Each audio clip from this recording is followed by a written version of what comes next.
Good morning, Evangeline. Good morning to ma'am. Can you tell us about yourself? My name is Evangeline Enoc, 28 years old. I live in Poblacion, Itogo, Zamboanga del Sur.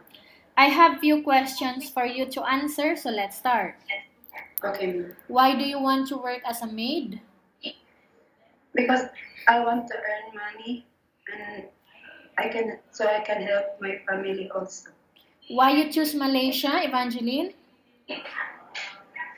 I just want to work in Malaysia. How are you qualified to work as a maid here in Malaysia? I am a hardworking, trustworthy, honest, kind, and patient. May I know what your educational level is? Graduate high school. What was your recent working experience? I was working in Lebanon for 2 years as a domestic helper. Okay. Do you have experience of taking care of babies? I haven't yet, but I'm willing to learn. How about children? Yes, Whose children did you take care before? it was my nephew and my employer's daughter. Okay, how about assisting elderly? Yes, Whose elderly did you take care before? I'm the mother of my employer, Okay, whose employer? Mr. Mark Pael. In Lebanon. Yes, ma'am. Okay, so how about elderly bedridden? I haven't yet, ma'am, but I'm willing to learn. Okay, do you know how to cook? Yes, ma'am. What sort of food can you cook? Filipino food. Okay, do you have any other special skills? Yes, ma'am. Like? Like a massage. Okay, massage. Are you willing to learn new skills? Yes, ma'am. Are you willing to work with a family where the mother-in-law or any relatives stay together? Yes, ma'am. Currently, are you still working now? No, ma'am. Okay, are you aware that you will have to do washing, cleaning, ironing, and cooking? Yes, ma'am. From all the house chores that I have mentioned to you, which do you like most? Cleaning. You are not allowed to use handphone during working hours. Yes, ma'am. You are only allowed to use handphone after you finish all the works and when going to bed. Yes, ma'am. Okay, you are strictly needed to surrender the handphone to your employer in the morning and your employer will return back to you once you're going to bed.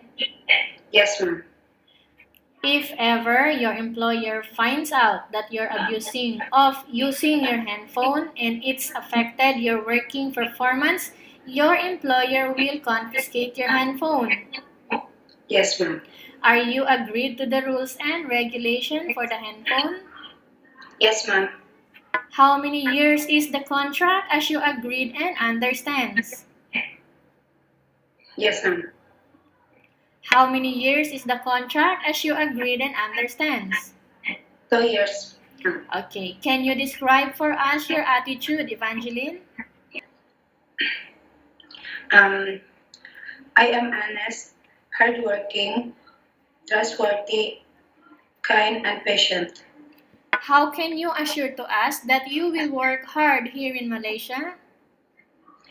Um, because my employers before, How can you assure to us that you will work hard here in Malaysia? um, I will do my best and I will follow also the rules and the regulations. Okay, can you promise not to use the house telephone without the permission of your employer? Yes, ma'am. Can you promise not to put on makeup but to dress properly while work? Yes, ma'am. Can you promise not to invite friends and relatives without the consent of your employer? Yes, ma'am. Can you promise not to ask for advance salary from your employer under any circumstances? Yes, ma'am. Do you really understand of the rules and regulation of the agency? Yes, ma'am. Do you pay any placement fee for you to come to Malaysia to work as a maid? No, ma'am. Do you have any history of sickness, breast cancer, or any other illness? No, ma'am. Okay, have you suffered from any serious illness? No, ma'am. Do you smoke? No, ma'am. Have you undergone any operation before? No, ma'am. Are you medically fit or are you fit to work? Yes, ma'am. Are you in any medication right now? No, ma'am. Are you allergic with any food? No, ma'am. Are you prepared to work for the employer of different races? I'm sorry, ma'am. Are you prepared to work for the employer of different races? Yes, ma'am. Are you prepared to eat the type of food taken or given by your employer? Yes, ma'am. Are you afraid alone in the house? No, ma'am. Are you afraid of dogs or other pets? No, ma'am. Can you promise to work according to instruction from your employer? Yes, ma'am. Do you have any family members working in Malaysia? No, ma'am. We have finished our question section. Let's proceed for case study. I have a case study for you and I want you to respond truthfully.